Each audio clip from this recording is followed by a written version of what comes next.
ભારતીય કોસ્ટગાર્ડે ભારત બાંગ્લાદેશ દરિયાઈ સરહદ પર વધાર્યું ચેકિંગ. કોસ્ટગાર્ડને બાંગ્લાદેશ તરફથી આવતી તમામ બોટને તપાસવાનો અપાયો આદેશ. સુંદરબન ખાડી વિસ્તારોમાં આઈસીજી જહાજો અને ઇન્ટરસેપ્ટર બોટ દ્વારા કરવામાં આવી રહ્યું છે પેટ્રોલિંગ.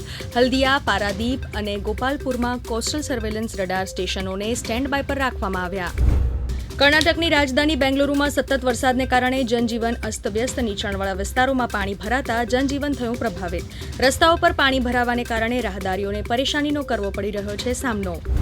રાજધાની દિલ્હીમાં આગામી દિવસોમાં વરસાદની આગાહી. હાલમાં ચોમાસું દિલ્હીમાંથી પસાર થઈ રહ્યું છે તો બીજી તરફ રાજસ્થાન અને મધ્યપ્રદેશમાં ભારે વરસાદની અને દક્ષિણ હરિયાણા અને દક્ષિણ ઉત્તર પ્રદેશમાં પણ ભારે વરસાદની સંભાવના.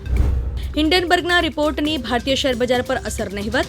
શરૂઆતી કારોબાર બજારોમાં જોવા મળેલી પડતી બાદ માર્કેટ રિકવરીના માહોલ તરફ ખેંચાયું. સેન્સેક્સ 56 આંકના ઘટાડા સાથે જ્યારે નિફ્ટી 20 આંકના ઘટાડા સાથે રહ્યું બંધ. એમસીએક્સ પર સોનાના ભાવમાં પ્રતિ 10 ગ્રામે $269 જોવા મળ્યો વધારો, જ્યારે ડોલર સામે રૂપિયો 1 પૈસા રહ્યો નબળો.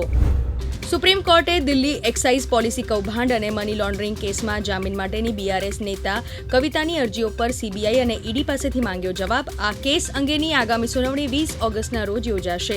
જસ્ટિસ બીઆર ગવઈ અને કેવી વિશ્વનાથનની બેન્ચે આ કેસોમાં તેમના જામીન નામંજૂર કરવાના દિલ્હી હાઈકોર્ટના નિર્ણયને પડકારતી કવિતાની અરજીને સાંભળી હતી. પવિત્ર શ્રાવણ માસના સોમવારે દેશભરના શિવાલયોમાં ઉમટી ભક્તોની ભીડ. ઉજ્જૈનના મહાકાલેશ્વર, કાશી વિશ્વનાથ, ઝારખંડના બૈજનાથ મહાદેવના દર્શન કરવા માટે વહેલી સવારથી ભક્તોની લાગી લાઈનો. બમ બમ ભોલેના નાદથી વાતાવરણ શિવમય બન્યું.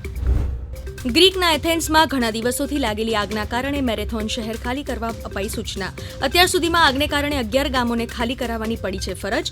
આગને કાબૂમાં લેવા માટે 560થી વધુ ફાયર ફાઇટરો, 17 વોટર બોમ્બિંગ પ્લેન અને 15 હેલિકોપ્ટરને કામે લગાવાયા. એથેન્સ 2004ના ઓલિમ્પિક ગેમ્સનું મુખ્ય સ્થળ હતું. અફઘાનિસ્તાનની રાજધાની કાબુલમાં ગત રાતે થયેલા બોમ્બ વિસ્ફોટમાં એક વ્યક્તિનું મૃત્યુ અને 8 લોકો ઘાયલ થયા છે. આતંકવાદી સંગઠન ઇસ્લામિક સ્ટેટે આ હુમલાની જવાબદારી સ્વીકારી. શિયા લઘુમતી સમુદાયના સભ્યોને ટાર્ગેટ કરવા માટે મિનીવાનમાં કરવામાં આવ્યો હતો વિસ્ફોટ. ઇઝરાયેલ પર આતંકી સંગઠનના હિજબુલ્લાએ કર્યો મોટો અટેક. લગભગ 30થી વધુ મિસાઇલ છોડીને ઇઝરાયેલી સૈન્ય અડ્ડાઓને બનાવ્યા નિશાન. ઇઝરાયેલની આયર્ન ડોમ સિસ્ટમે હિજબુલ્લાની તમામ મિસાઇલોને હવામાં જ તોડી પાડી. ઓસ્ટ્રેલિયાના ફાર નોર્થ ક્વીન્સલેન્ડમાં સોમવારે સવારે હોટલ છત પર હેલિકોપ્ટર થયું ક્રેશ. અકસ્માતમાં પાયલટનું મૃત્યુ અને 2 લોકો થયા ઘાયલ. આ અકસ્માતને કારણે સમગ્ર વિસ્તારમાં મચી હતી દોડધામ, તો હેલિકોપ્ટર ક્રેશ થતાં હોટલને પણ થયું મોટું નુકસાન.